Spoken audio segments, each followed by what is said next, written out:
at least, napagbigyan naman tayo, pero hindi din. Eh, sabi ko nga sa kanya, kung gusto nila, ano, pansamantala, may code sila eh, may code eh. May code dito eh. May cover code, may cover code, doon muna sila. Ngayon, kung mapapagbigyan, at hindi ano, doon sa may tilpan, sa may evacuation, may pagkain din eh. Yun, di ba? So ngayon, okay naman. Ang pakiusap lang nila, huwag magpa-vlog. Hanggang dito lang kayo. So, ayaw nila magpapasok doon.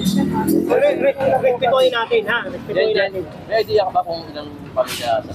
Nasa 10. 10 pero marami. Kasi siyempre, iba, Yun, idea ko hanggang saan naabutin kasi medyo mahaba ito eh. Oo. Kasi bandang gitna may barangay. malapit sa barangay. Hanggang doon lang abutin. Hindi ko lang alam kung pati yung barangay. So yan, binigyan ko kayo ng update ha. So ngayon, para maging mapayapa tayo, dito lang kayo. Hindi kayo, pwede nyo naman isumiyan eh. Para at least, respeto ko rin sa mga tao. Yan. O ngayon, yun, na natin pag-usapan, habang tinatanda natin sila, tinutulungan natin sila. Ayan na. Alis na yung no relocation, no demolition. Pinapatanggal po yung no relocation.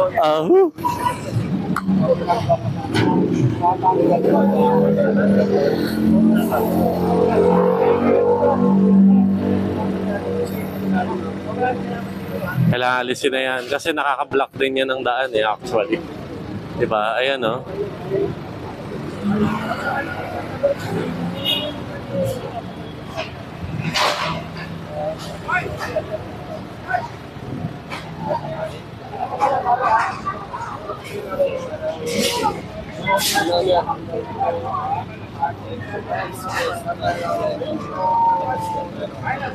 Ayan na, aakyatin na nila.